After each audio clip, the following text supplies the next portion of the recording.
Olá, turma! Tudo bem? Professor André Eduardo e vamos dar continuidade ao assunto de funções inorgânicas.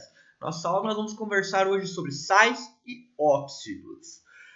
Vale ressaltar que na aula passada nós começamos esse capítulo conversando sobre ácidos e bases, que são as duas primeiras funções inorgânicas que nós costumamos ver.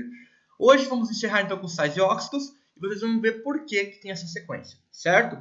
Bom, com objetivos da nossa aula, eu estabeleci esses três aqui. O primeiro, compreender o que são sais e óxidos, assim como suas respectivas características. Basicamente, pessoal, eu quero que vocês, ao final dessa aula e ao final de resolver todos os exercícios que eu irei propor, vocês consigam conceituar o que é um sal, o que é um óxido, assim como o comportamento, a fórmula molecular de cada um, que tipo de ligação que eles realizam, ok? Além disso, eu quero que vocês entendam o que é uma reação de neutralização. Sabe identificar os reagentes e produtos dessa reação de neutralização, certo? Por fim, eu quero que vocês consigam identificar os óxidos, que são os responsáveis por alguns problemas ambientais que nós vamos discutir nessa aula. A gente vai conversar um pouco sobre efeito estufa, um pouco sobre chuva ácida também. Certo? Então, começando definitivamente a aula. Sais. Quando eu falo sal, o que vem na cabeça de vocês? A primeira coisa, eu aposto que 90% de todos vocês responderam o sal de cozinha. Ah, professor, o sal que eu uso para temperar a comida, para colocar batata frita. Normalmente, 90% das pessoas pensam, associam sal com o sal de cozinha, que é o sal marinho. Basicamente, pessoal, esse sal marinho que nós utilizamos na nossa cozinha, ele diz aqui, NaCl, cloreto de sódio. Ele é um sal de origem marinha que é formado por quê? Por um cátion de sódio, certo? Com um ânion cloreto. Olha lá, o sódio, Na mais cátion, certo? Carga positiva. Ânion de cloreto, carga negativa. Positivo por negativo, ou que ocorre a atração eletrostática, formando ligação iônica. Então, a primeira coisa que você tem que saber é de sais, que eles formam ligações iônicas, porque já são íons. Eles já são íons, eles formam ligações iônicas. Lembra lá também, metal com a metal, ligação iônica, mais um macetinho. Então, esse sal de cozinha, que é comumente utilizado, de maneira bem, é o mais fácil de ser encontrado, ele é cloreto de sódio e ânion de cloro com o cátion de sódio. Porém, ele não é o único tipo de sal que nós temos.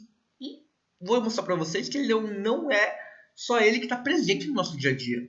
Olha aqui outros exemplos de sais que possivelmente você já teve contato. Pessoal, cloreto de cálcio, que é basicamente utilizado para controle de umidade.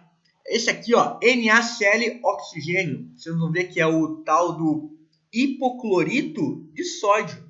Esse aqui, aposto que muitos de vocês têm em casa, que é o famoso água sanitária. Ele é um composto que está na água sanitária, pessoal. É um sal na água sanitária que é muito amplamente utilizado ali, para asepsia, para limpeza, desinfecção de superfícies. Ele é um sal muito utilizado para limpeza. Outra aqui, é carbonato de cálcio. Carbonato de cálcio também é um outro tipo de sal. Ele é matéria-prima, pessoal, para produção de cimento. E também é utilizado ali na agricultura para reduzir acidez de solo, certo? Além disso aqui, do cloreto de cálcio, tá. Nitrato de sódio. Esse nitrato de sódio aqui, ele é um sal que ele tem uma diversidade de utilização, que vai desde o salitre do Chile, que é utilizado na fabricação de fertilizantes, e também, pessoal, esse tipo de sal aqui ele é muito utilizado para a fabricação da pólvora. E esse sal aqui, ele tem um nome bem esquisito. O nome oficial dele é um pouco esquisito, mas eu aposto que vocês já tiveram contato com ele. Ele é o hidrogênio carbonato de sódio. Hidrogênio carbonato de sódio. Basicamente, pessoal, esse sal aqui é o famoso bicarbonato de sódio. Aquele que eu utilizei na aula, na reação com o vinagre, com ácido acético, para liberar gás carbônico e a gente conseguir encher o ar, a bexiga, com gás carbônico. Então, olha como que é a fórmula do bicarbonato de sódio. O nome oficial dele, hidrogênio carbonato de sódio. Então, eu trouxe apenas alguns exemplos de sais aqui para vocês, para mostrar como eles estão tão presentes na nossa vida. E qual que é a definição de um sal? Isso aqui é o conceito, que é muito importante que vocês tenham em mente isso. Pessoal, aqui define sal como toda substância que, em solução aquosa, sofre dissociação, liberando um cátion diferente de H+, e um ânion diferente de OH-. Toda substância de solução aquosa sofre o quê? Dissociação. Dissociação. Por que dissociação? E não ionização? Porque já são íons, pessoal. Vamos lembrar da aula de ácido de base, que é muito importante. Eu notei que algumas pessoas estavam com dificuldade nisso. Ionização é quando você não tem íons e você forma íons em solução aquosa. Dissociação, você já tem os íons. Os íons apenas se separam em solução aquosa. Olha lá o cloreto de sódio que nós estávamos conversando. Cloreto de sódio em solução aquosa separa o cátion de sódio com o ânion de cloreto. Separou, pessoal. Vamos pegar aqui outros exemplos. Carbonato de cálcio em solução aquosa separou em o cátion de bicarbonato, o cátion bivalente de carbonato com o ânion, o cátion de cálcio, com o ânion de carbonato, pessoal. Cátion bivalente de cálcio com o ânion de carbonato, separou.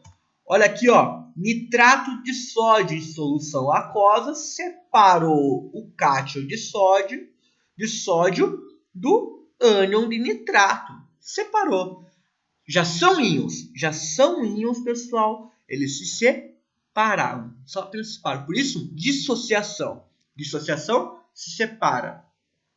Ionização, ionização vai formar íons, que é o caso de ácidos em solução aquosa, certo? Então, base e sais sofrem dissociação, liberando um cátion diferente de H+, no caso de sais, né? Ou seja, qual que é o cátion do sal aqui, no cloreto de sódio? É o Na+. Do carbonato de cálcio é o cátion de cálcio. No nitrato de sódio é o cátion de sódio. E um ânion diferente de OH-. Olha lá, no cloreto de sódio, o ânion cloreto. No carbonato de cálcio, o ânion de carbonato. No nitrato de sódio, o ânion de nitrato. Certo? Então, muito importante esse conceito. Sal é toda substância que em solução aquosa sofre uma dissociação, liberando um cátion diferente de H+, e um ânion diferente de OH-. É basicamente isso. Você viu que tem uma ligação iônica entre esses componentes. Em solução aquosa eles sofrem dissociação, não existe H+ e OH-, não tem H+ e OH- na estrutura deles, você já sabe que você está lidando com um sal.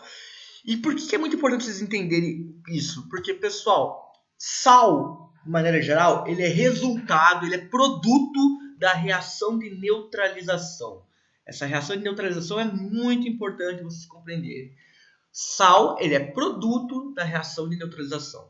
Basicamente, quando você tem um ácido e você mistura ácido com base, você faz essa reação de neutralização. Olha lá, ácido clorídrico, que é um ácido forte. Ácido forte, bem altamente reativo, com hidróxido de sódio, que é uma base também muito forte. Faz mal se entrar em contato. Com a pele, se ingerir isso aqui é fatal. Então, ácido clorídrico com hidróxido de sódio, se você mistura as duas soluções de ácido clorídrico e hidróxido de sódio, você gera o quê? Cloreto de sódio e água. Olha aqui, qual que são os reagentes de uma reação de neutralização? Ácido e base. Quais são os produtos da reação de neutralização? Sal e água. Olha aqui, Então, se você mistura ácido clorídrico com hidróxido de sódio, você gera sal e água. Tem até uma piada, uma brincadeira que é comentado é comentado, se você para o químico que é realmente bom, o químico que é tipo assim, muito bom mesmo, ele faz uma solução de 1 molar de ácido clorídrico, uma solução 1 molar de hidróxido de sódio, que se você tomar ácido clorídrico ou tomar hidróxido de sódio, é fatal. Você faz uma solução dessa, mistura, e se você tomar não der um problema, não morrer, tá tranquilo. Por quê, pessoal? Porque ácido clorídrico, ele é extremamente ácido, extremamente forte, extremamente corrosivo. Hidróxido de sódio 1 molar também é extremamente ácido, é extremamente básico, corrosivo. Se você mistura 1 mol de hidróxido de sódio com 1 mol de ácido clorídrico, o que você gera? Sal de cozinha e água. Que engraçado, né? É até engraçado para pensar. Dois compostos tão agressivos formam sal de cozinha e água. Mas é basicamente isso, pessoal. Por quê? Por isso que se chama reação de neutralização. Você pega dois componentes e um neutraliza o outro. pH muito ácido, pH muito básico, se neutralizam formando água e sal, que vai ter um pH próximo do neutro ali. Certo? Como que funciona? Olha aqui no caso, pessoal. Por que a gente fala que todo sal ele é resultante são compostos que em solução aquosa se dissociam, sofrem dissociação e liberam um cátion diferente de H+, e um ânion diferente de OH-. Porque olha aqui, ó, pessoal. HCl mais hidróxido de sódio. HCl solução aquosa sofre ionização com H+ e Cl-. Ó, forma o íon H+, forma o ânion Cl-. Hidróxido de sódio, que é a base, ela vai sofrer em solução aquosa o quê?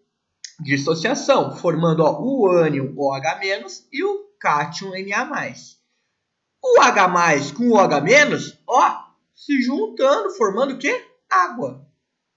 Água. Aqui, ó, H+ com OH- se juntam, formando água. O ânion cloreto com o cátion de sódio se juntam, formando cloreto de sódio. Certo? Então, o que vocês têm que ter em mente? Anotem isso agora, pessoal. O ânion do sal, ele vem do ácido, sempre. O ânion do sal vem do ácido sempre. Aqui está representado pelo cloro, mas pode ser outras situações. O cátion do sal vem da base. Vamos fazer uma outra reação aqui, ó, só para vocês terem uma noção. Ó, H2SO4 mais ácido sulfúrico, certo? Tá em solução aquosa aqui, vamos deixar aqui, ó, um aqui é pequenininho. Essa ficou horrível isso aqui. Pera aí. Vamos fazer bem bonito para ninguém confundir. H2SO4, ó, em solução aquosa, mais, vamos colocar aqui, ó, CaOH2. CaOH2, certo? Opa. Que é o hidróxido de cálcio. Então a gente vai reagir, ó, ácido sulfúrico com hidróxido de cálcio. O que vai gerar? Ó, pegar até outra cor para ficar mais fácil.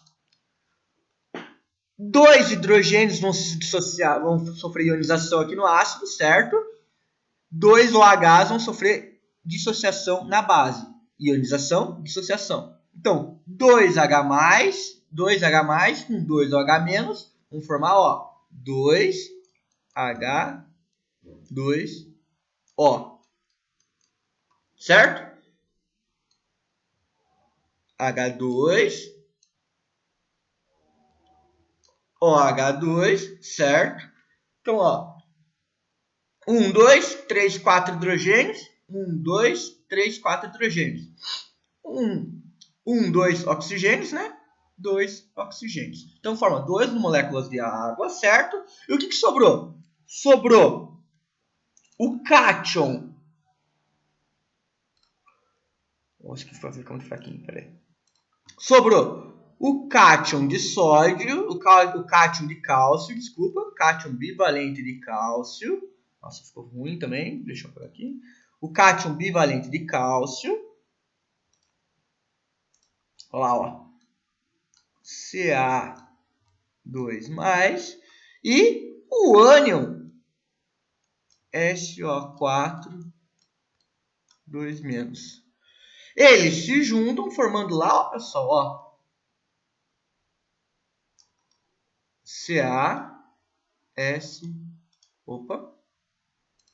CaSO4, sulfato de cálcio.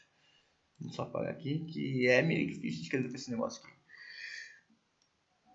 Ó, cálcio SO4. Uma reação entre ácido sulfúrico e hidróxido de cálcio gera água e sulfato de cálcio. Ó, o cátion do sal veio da base, o ânion do sal veio do ácido. Isso é muito importante vocês terem em mente. Certo? Então, reação de neutralização, sempre uma reação entre um ácido e uma base que vai gerar como produto sal e água. Matou a reação de neutralização. Bom, e quando nós conversamos sobre óxidos? Óxidos, pessoal, eles são basicamente definidos da seguinte maneira.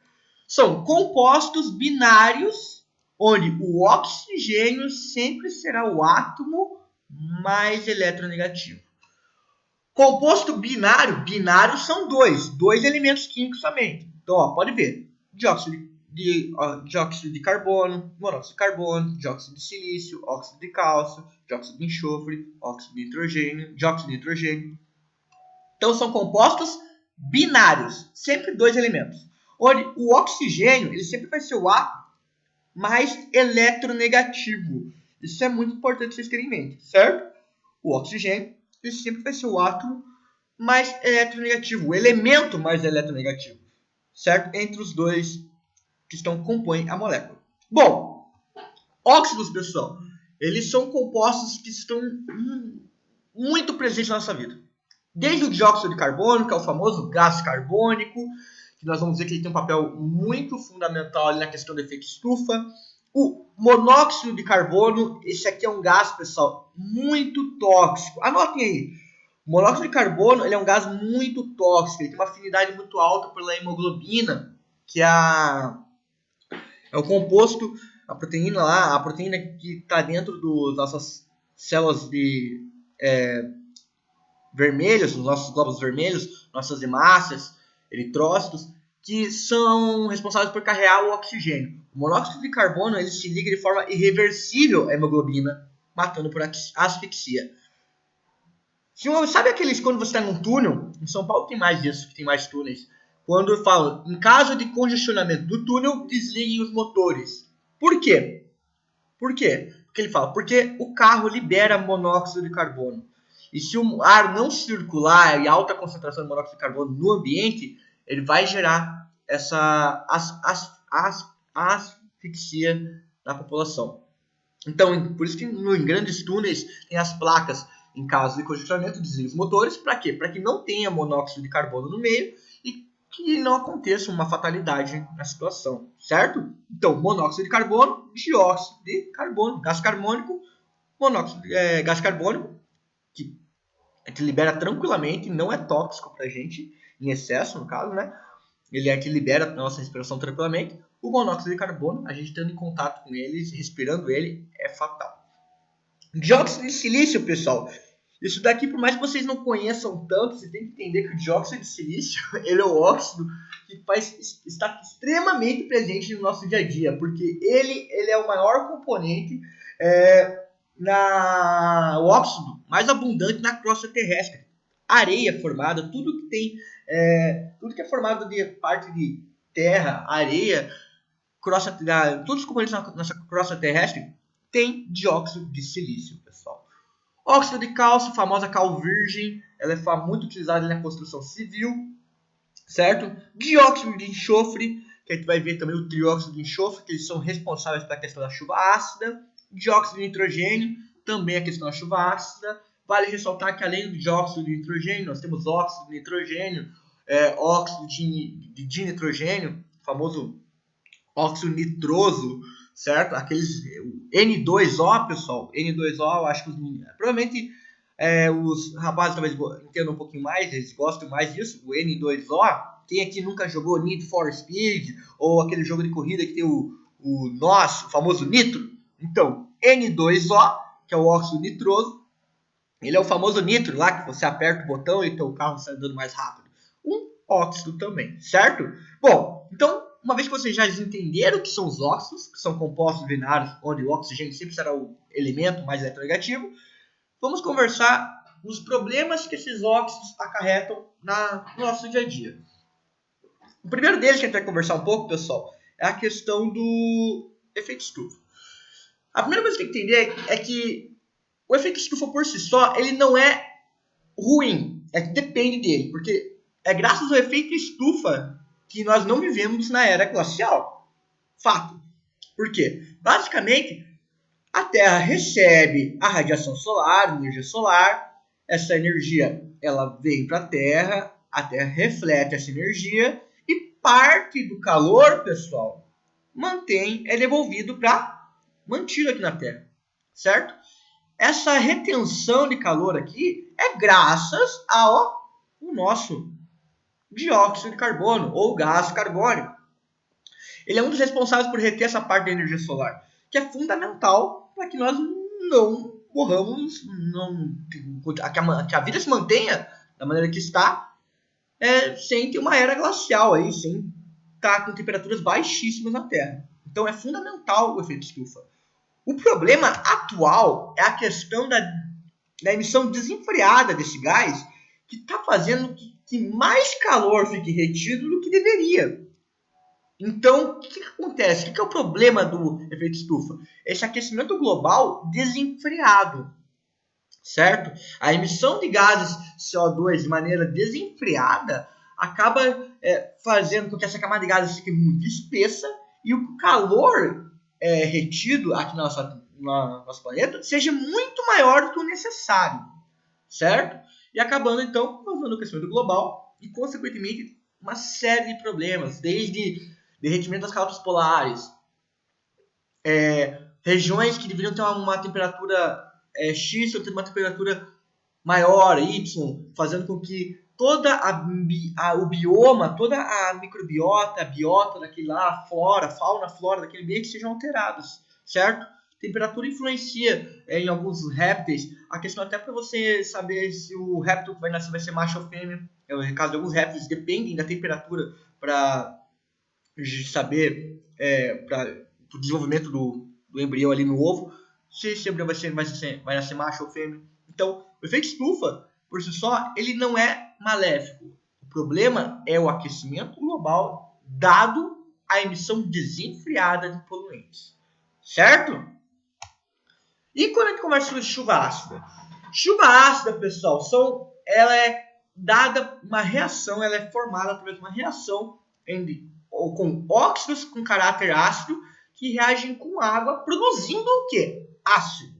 Quando a gente fala chuva ácida, pessoal, literalmente tá chovendo ácido. E por isso que é muito perigoso e muito danoso.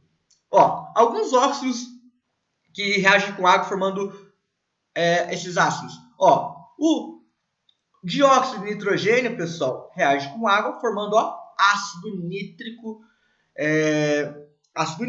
e ácido nitroso. Alguns exemplos.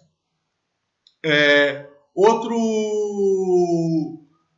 tipo, dióxido de carbono reagindo com água formando ácido carbônico. Esse aqui é um ácido fraco ainda, certo? O problema é que o dióxido de nitrogênio que vai formar esse ácido, o ácido nítrico, o ácido nitroso, e, pessoal, o dióxido de enxofre, que é complicado. Por quê? Dióxido de enxofre reage com oxigênio, formando aqui, trióxido de enxofre. Trióxido de enxofre reage com água, formando o quê? Ácido sulfúrico. E aí que nós estamos tratando de um ácido que é extremamente forte, pessoal, e que está chovendo ácido sulfúrico. A chuva ácida, ela acarreta desde problemas nos patrimônios culturais e principalmente em questões ambientais. É basicamente o seguinte: as fábricas, pessoal, liberam esses dióxido de nitrogênio, trióxido de enxofre, dióxido de enxofre para a atmosfera. O gás, ele sobe. Lá em cima, lembra que a gente já tinha estudado? Nós temos água no estado gasoso, que formam as nuvens. Esses óxidos, então, eles sobem lá na atmosfera, lá nas nuvens, entram em contato com a água, formando, fazendo, realizando aquela reação de gerar ácidos. E literalmente, pessoal, chove ácido. Chove ácido. Olha os problemas, todos os problemas que a chuva ácida acarreta no nosso ambiente. Devastação, destrói árvores. Olha aqui, ó, essa imagem aqui, tão chocante que ela é, ao decorrer de alguns anos. Olha o que aconteceu com a estátua, pessoal. Rios sofrem com isso, onde toda a fauna e flora do rio é afetada por causa dessas chuvas ácidas, por causa da chuva ácida. Chuva ácida, pessoal, imagine isso daqui, você tomando, você entrando em contato com essa chuva. É um ácido que não está na forma pura, certo? Não é a H2SO4, não é 100% ácido. É um ácido que está diluído, obviamente, porém o pH da chuva ele já é um pH ácido, é um pH 4. Isso, ao decorrer dos anos, ao decorrer do tempo, altera muito o ambiente, certo? Então, chuva ácida ela é basicamente então, uma reação entre óxidos e água, formando ácidos, e acarreta um problema sério de alteração da nosso ambiente, desde destruição de paisagens, de flora, destruição de fauna, alteração do pH de rio, que vai acabar alterando afetando todos aqueles seres que vivem lá, acaba corroendo algumas estruturas. Então, esses são um dos problemas que a chuva ácida que é um problema ambiental acarretado por óxidos, ok? Bom, eu trouxe hoje para vocês, pessoal, eu trouxe 4 exercícios para aplicar todo esse conhecimento que nós viemos construindo até agora. Esses exercícios, eles estão na página 37 e 39 da apostila de vocês, certo? Vou deixar aqui, ó, página 37 e 39. Eu vou resolver eles com vocês aqui para a gente discutir. A ideia, na realidade, tem que resolver um. Eu já vou explicando e a gente vai continuando a aula, certo? Bom, aqui ó, o circuito elétrico representado a seguir foi utilizado para testar a condutividade elétrica dos materiais listados abaixo, na imagem. Daí, ó, tem um circuito elétrico, fio metálico, está rompido, daí ele testou só em água pura, água com açúcar e água com sal de cozinha. Entre as alternativas a seguir, qual descreve melhor a condição da lâmpada? Pessoal, condição A.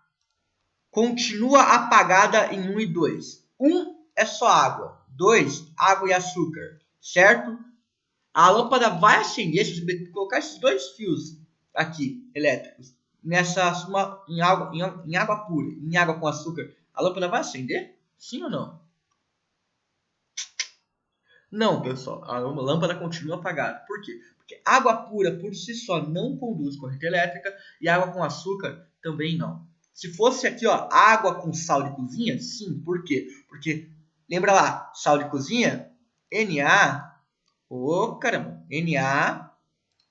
NaCl, certo? Vamos lá aqui, ó, caneta, Na, forma o cátion NaCl. Em solução aquosa, dissociação, separou. Com íons, você consegue produzir corrente elétrica.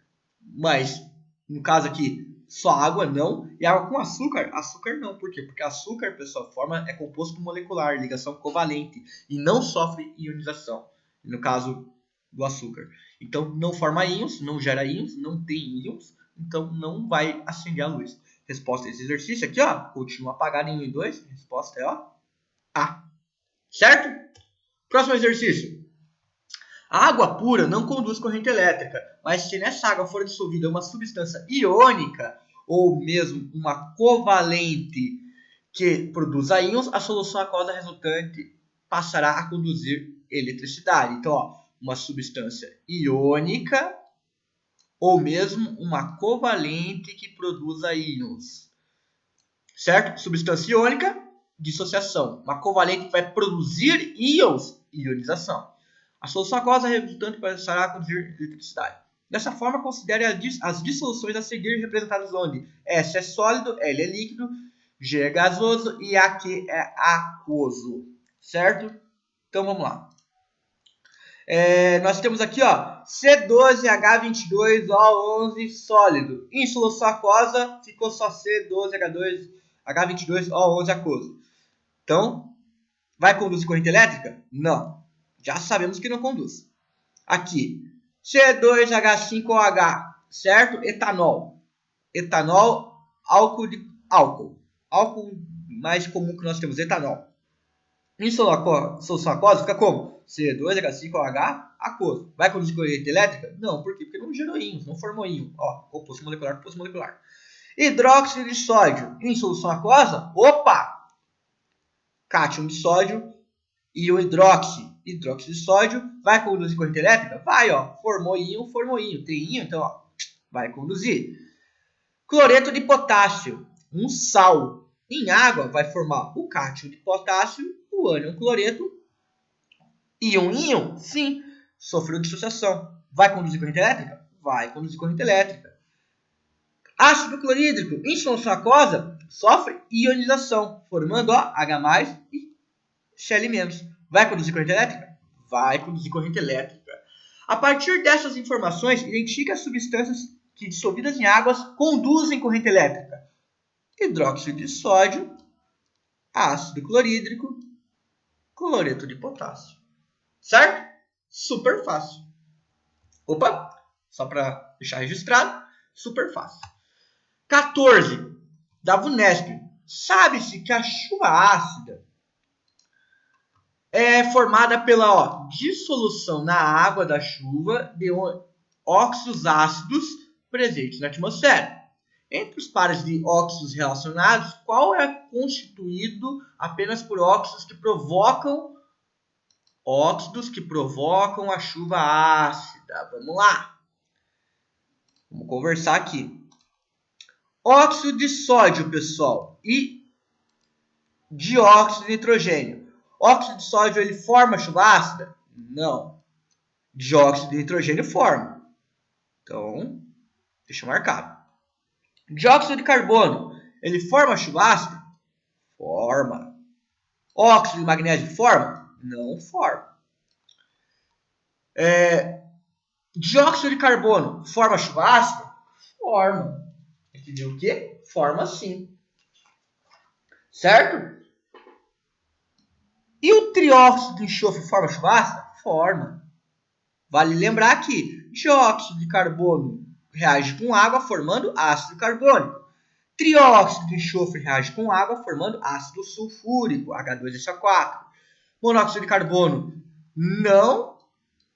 Aqui, ó, N2O, não também. Óxido nitroso ou óxido de nítrico também não. E aqui, monóxido de carbono não, monóxido de nitrogênio também não, ou óxido nítrico também não. Então, resposta correta aqui, ó, alternativa C.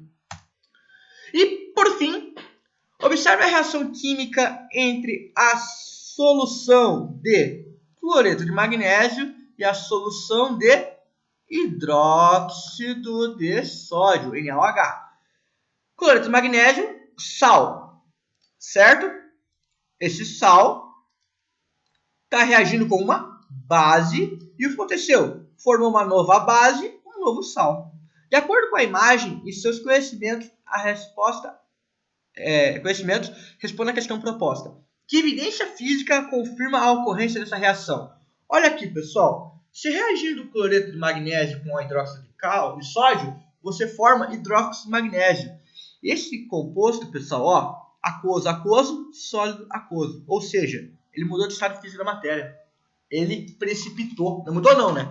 Mas se ocorreu a agregação e ele precipitou. Então, você sabe que se alterou cor, formou precipitado, você sabe que ocorreu reação química. Então, ó, formou precipitado, por isso. Qual a função química correspondente em cada uma dessas substâncias presentes nessa reação? Vamos lá. Sal, base, certo? Aqui, hidróxido de magnésio, base, cloreto de sódio, opa, sal, certo? Sal, base, base, sal. Cloreto de magnésio, hidróxido de sódio, hidróxido de magnésio, cloreto de sódio. Ok? Pessoal, para casa, eu quero que vocês façam os exercícios. Vocês têm que realizar esses exercícios, mandar para mim lá na produção acadêmica, certo? Porque isso conta como presença para vocês. Exercícios 9 ao 17 das páginas 32, 33 e 34 da apostila do segundo bimestre. Exercícios 23 e 28 das páginas 23 a 28. Das páginas 11, 12, 13 e 14. 23 a 28, desculpa. Aqui, ó. 23 a 28. Ao 28. Pera aí. Fazer bonitinho aqui para depois não ter desculpa. 23 ao 28.